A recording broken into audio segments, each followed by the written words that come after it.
Welcome to Jungle Tale Studio. Today we bring a your beautiful story about true friendship. Let's begin. एक छोटे से गांव में दो बेहतरीन दोस्त रहते थे, अली और मीना। अली को नई जगहें ढूंढने का बहुत शौक था और मीना हमेशा उसके साथ रहती थी, हर मुश्किल में उसका साथ देती थी। एक दिन उन्हें पुरानी किताबों के ढेर में एक फटा हुआ नक्शा मिला। नक्शे पर एक गार का निशान था जिसके ऊपर गुनगुनाती गार लिखा हुआ था। गांव वाले कहते थे कि वो गार खतरनाक है और वहां से अजीब आवाजें आती हैं, लेकिन अली और मीना ने फैसला किया कि वो उस राज को ढूंढ कर रहेंगे।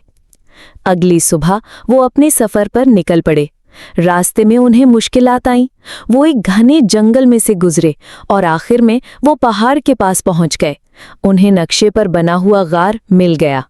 गार के अंदर से एक अजीब गुनगुनाती आवाज आ रही थी। मीना ने अपना कंपास निकाला। एक दूसरे को हिम्मत देकर वो अंदर चले गए। गार के अंदर कोई अंधेरा नहीं था, बल्कि वो जादुई रोशनी से चमक रहा था। पहले उन्हें एक पूल मिला जिसका पानी रोशनी से भरा हुआ था। फिर वो एक दीवार के पास पहुंचे जिस पर अजीब सिंबल्स बने हुए थे। मीना ने फौरन समझ लिया कि वो एक पहेली है। उन्होंने सिंबल्स को सही तरतीब में लगाया और एक राजदार दरवाज़ा खुल गया। आगे उन्हें एक गार का मज़ेदार रास्ता मिला जो हवा में लटक रहा था। अली को डर लग रहा था, लेकिन मीना ने उसे दोस्ती का सहारा दिया। वो आगे बढ़ते गए, अपनी दोस्ती पर भरोसा करते हुए। अचानक एक बड़ा सा पत्थर का दयों जग गया। दयों ने उनका रास्ता रोक दिया।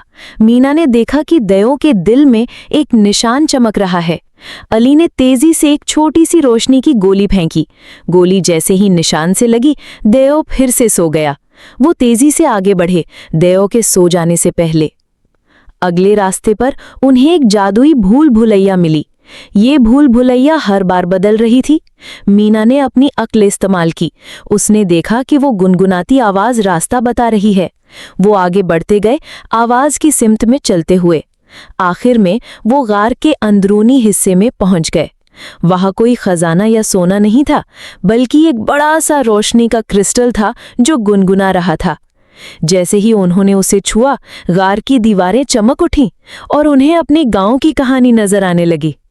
वो गार उनके पुरखों की कहानियों का रखवाला था। गुनगुनाती आवाज उनकी दास्तान थी। अली और मीना ने फैसला किया कि वो इस राज को अपने गांव वालों को बताएंगे। उन्होंने क्रिस्टल से एक छोटा सा टुकड़ा लिया और वापस अपने गांव की तरफ निकल पड़े। गांव वाले उन्हें वापस देखकर खुश हुए, लेकिन जब उन्होंने गार का राज बताया तो सब हैरान रह गए। उन्होंने क्रिस्टल का टुकड़ा अपने सरपंच को दिया। सरपंच ने उसे गांव के बीचों बीच एक छोटी सी जगह पर रख दिया। जब भी कोई उसके पास से गुजरता, वो गुनगुनाती आवाज सुनता और उससे हिम्मत और उम्मीद मिलती। अली और मीना अब गांव के नए हीरोज बन गए थे। उनकी दोस्ती हमेशा के लिए मजबूत हो चुकी थी। वो जानते थे कि सच्चा खजाना हमेशा दोस्ती और हिम्मत में छुपा होता है। और अब गुनगुनाती गार उनके गांव की शान बन गया था। उसकी गुनगुनाती आवाज उनकी दोस्ती और उनके पुरखों की कहानियां सुना रही थी। हर एक को अपनी दोस्ती और अपने इतिहास पर फख्र था। अली और मीना अपने गांव को एक आखिरी दफा देखकर मुस्कुराए। उनकी जिंदगी का सबसे बड़ा एडवेंचर अभी शुरू हुआ था। वो आगे बढ़ते रहे, नई जगहों को ढूंढने के लिए, और उनकी कहानी हमेशा जिंदा रहेगी। Thanks for watching. If you like this story about friendship and kindness, don't forget to like and subscribe for more amazing stories.